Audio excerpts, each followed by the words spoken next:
Hi friends, கர்ணா இந்துமதி சீரியலை பற்றி தான் நம்ம இந்த வீடியோக்குள்ளே நம்ம பார்க்க போகிறோம். வாங்க நம்ம வீடியோக்குள்ளே போகலாம். கர்ணாவுக்கும் இந்துமதிக்கும் ஆரத்தி எடுக்கிறதுக்காக ஜெயந்தி ஆரத்தி தட்டோட வரவும் அப்போ கிருபாவோட தம்பி அதை தட்டி விட்டுருந்தாங்க. உனக்கு எவ்வளோ தைரியம் இருந்தால் இவங்க ரெண்டு பேருக்கும் ஆரத்தி எடுக்கிறதுக்காக வந்திருப்ப, ஒழுங்கு மரியாதையாக போறியா இல்லையான்னு சொல்லிட்டு திட்டவும் உடனே கிருபா இதை பார்த்துட்டு சிரிச்சுக்கிட்டு இருக்கிறாங்க. அப்போ இந்துமதி இதை பார்த்ததுமே அதிர்ச்சி அடைகிறாங்க.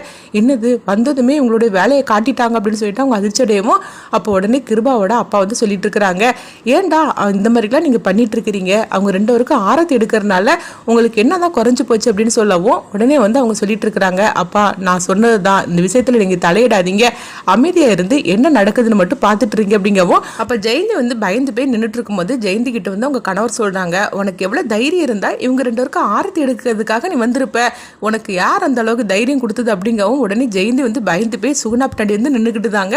அப்போ சுகுணாவும் ரொம்பவே பரிதாபமா இந்துமதியை பார்த்துட்டு இருக்கும்போது இந்துமதி ரொம்பவே சோகத்தோடு இருக்கவும், என்னடா அங்க நின்றுட்டு இருக்கிற, போ உன் வீட்டுக்கு போ அப்படின்னு கிருபா கருணா கிட்ட சொல்லவும் உடனே கருணாவும் சரிதான் அண்ணா அப்படின்னு சொல்லிட்டு அவங்க பாட்டுக்கு போயிருந்தாங்க. இந்துமதி மட்டும் தனியா நின்றுட்டு இருக்கிறாங்க. அதை பார்த்துட்டு கிருபா சிரிக்க ஆரம்பிச்சிருந்தாங்க. என்ன அவன் கருணாவை வீட்டுக்குள்ள போன்னு சொன்னதுமே அவன் இங்க போகாம வேற எங்கேயோ போறான்னு சொல்லி பார்த்துட்டு இருக்கிறியா, அதுதான் அவனுடைய வீடு அப்படின்னு சொல்லவும் இது கேட்டதுமே இந்துமதி அதிர்ச்சி அடைகிறாங்க.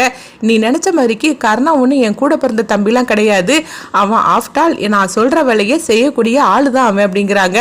நீ வேணா என்னுடைய தம்பி, அதனால இந்த வீட்டுல சொகுசு வாழ்க்கையை வாழலாம்னு சொல்லிட்டு நீ அவனுக்கு கழுத்து நீட்டி இருக்கிற, ஆனா அவன் என்னுடைய தம்பியே கிடையாது, அவனுடைய இடத்த பார்த்தியா, இதுதான் அவனோட வீடு அப்படின்னு சொல்லவும் அதை பார்த்ததுமே இந்துமதி அதிர்ச்சி அடைகிறாங்க. ஏன்னா ஒரு பழைய ஒரு பில்டிங்காக இருக்குது, அதை பார்த்துட்டு கர்ணாவோட வீடு அப்படின்னு சொல்லிட்டு அவங்க அதிர்ச்சி அடையவும் அப்போ உடனே தீனதயாளன் சொல்கிறாங்க, எங்கள் பாரு கிருபா, கர்ணா வேணா இதுக்கு முன்னாடி அவன் அந்த வீட்டில் இருந்திருக்கலாம், ஆனால் இப்போ அவனுக்கு கல்யாணம் முடிஞ்சு போச்சுது, அவனை நம்ம வீட்டிலேயே நம்ம இருக்க வச்சுக்கிடலாம் அப்படிங்கவும் அப்பா நீங்கள் கொஞ்சம் அமைதியாக இருங்க அப்படிங்கிறாங்க. அப்போ சுகுணாவும் சொல்கிறாங்க, நான் சொல்கிறத கொஞ்சமாவது கேட்க மாட்டீங்களா அப்படிங்கவும், என்ன எதிர்த்து பேசுகிற அளவுக்கு உனக்கு துணிஞ்சிட்டியே என்ன அப்படின்னு சொல்லிட்டு இருக்கவும் உடனே சுகுணாவும் அமைதியாக இருந்தாங்க.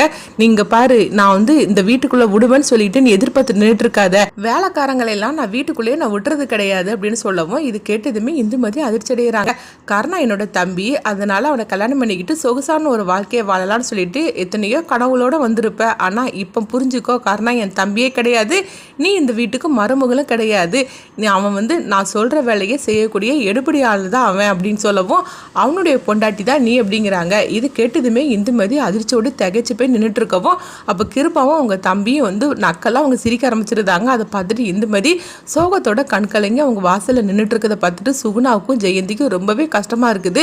அப்ப தீனதயாலும் சொல்லிட்டு இருக்கிறாங்க, ஏன் தான் ஒரு பொண்ணோட பாவத்தை இவனுங்க இந்த மாதிரி சம்பாதிச்சுக்கிட்டுதானுங்களோ தெரியல அப்படின்னு சொல்லிட்டு இருக்கவும் அப்போ தீனதயாலும் திரும்பவும் சொல்றாங்க, இங்க பாரு நான் சொல்றதை கேளு, அவங்கள இந்த வீட்டுக்குள்ள கூட நீங்க விட வேண்டாம், ஆனா வேற ஒரு நல்ல வீடா நம்ம அவுட் ஹவுஸையாவது கொடுங்க அப்படின்னு சொல்லவும் இது கிட்டதுமே கிருபாவும் அவங்க தம்பியும் தீனதயாள்கிட்ட சொல்றாங்க, அப்பா நீங்க எதுவுமே இந்த விஷயத்துல நீங்க தலையிடக்கூடாது, இவ எங்களை எவ்வளவு தூரம் கஷ்டப்படுத்திருக்கா தெரியுமா அப்படின்னு சொல்லவும், இங்க பாரு இன்னும் இந்த வீட்டுல உள்ள எல்லா வேலையும் நீ தான் செய்யற, அதுக்கப்புறவு நீ எப்பவுமே என் கால் கீழே தான் நீ இருக்கணும் பார்த்துக்க அப்படின்னு சொல்லவும் இது கிட்டதுமே இந்துமதி எதுவுமே பேசாம அமைதியா இருக்கவும், என்ன நின்றுட்டு இருக்கிறப்போ உன் புருஷன் அந்த வீட்டுல தான் இருக்கிறான், நீ அங்க போ அப்படின்னு சொல்லவும் உடனே இந்துமதியும் சோகத்தோட அங்கே வராங்க.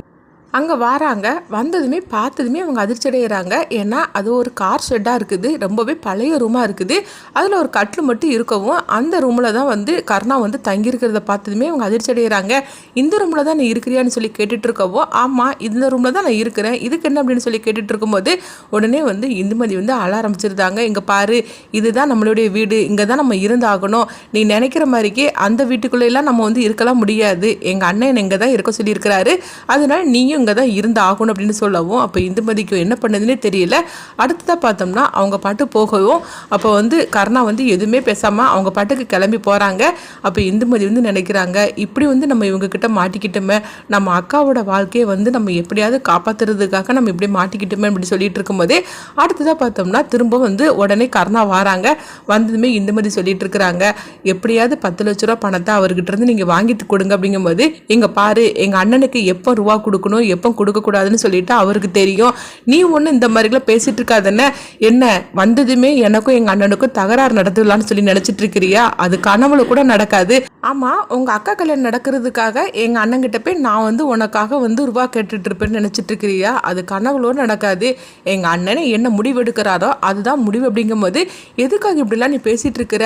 நான் 10 லட்ச ரூபா பணத்துக்காக தானே நான் உன்னை கல்யாணம் பண்ணிக்கிறதுக்கு சம்மதிச்சேன். அப்படிங்கும்போது இங்கே பாரு, நீ எதுக்கு சம்மதிக்கலைன்னா எனக்கு தெரியாது.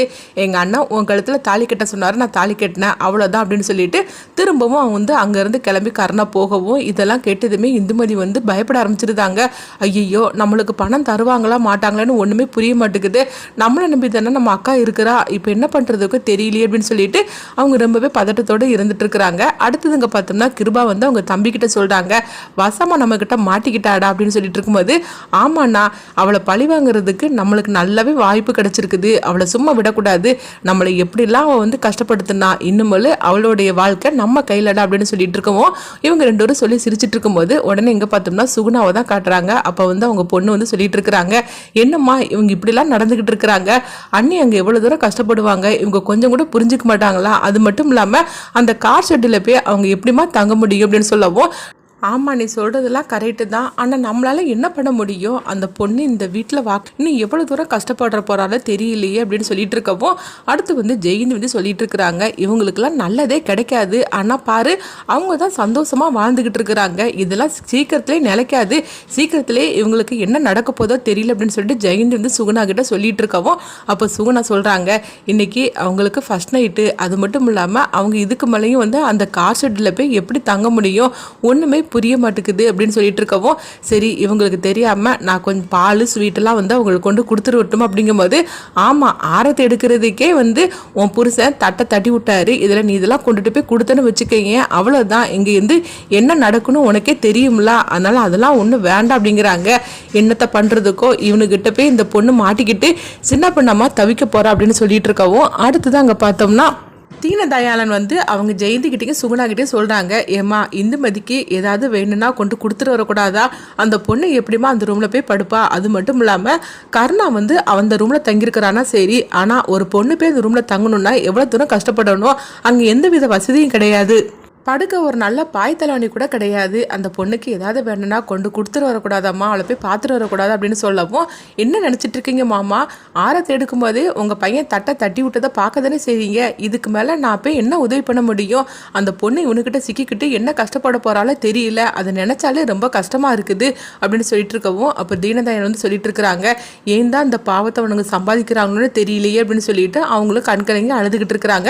அடுத்துங்க பார்த்தோம்னா வந்து கருணாவை தான் காட்டுறாங்க. கருணா வந்து நல்லா ட்ரிங்க்ஸ் பண்ணிட்டு அவங்க வரவும் உடனே அவங்கள பார்த்ததுமே, நீ இதெல்லாம் வர பண்ணுவியா அப்படின்னு இந்துமதி கேட்டுட்டு இருக்கவும், ஆமா நான் அப்படியே தான் வருவேன் தினசரி அப்படிங்கவும் இது கிட்டதுமே இந்துமதி வந்து அதிர்ச்சி அடைகிறாங்க. அடுத்து பார்த்தோம்னா இந்துமதி நிற்கவும் அப்போ கருணா வந்து அப்படியே பக்கத்தில் நெருங்கி வந்துட்டு இருக்கிறாங்க. அப்போ இந்துமதியும் வந்து அவங்க கிட்ட இருந்து விலகி போகவும், என்னடி நானும் பக்கத்தில் வந்துட்டு இருக்கிறேன், நீ பாட்டுக்கு போயிட்டு இருக்கிற, நீ வந்து நான் தாலி கட்டினா பொண்டாட்டி ஆகும், நம்மளுக்கு இன்னைக்கு ஃபர்ஸ்ட் நைட் ஆகும் அப்படின்னு சொல்லவும் இது கிட்டதுமே இந்துமதி அதிர்ச்சி அடைகிறாங்க. அங்கே பாரு, இந்த மாதிரிக்கெல்லாம் எங்கிட்ட நடக்கணும்னு சொல்லி நீ கனவுல கூட நினைச்சிடாத.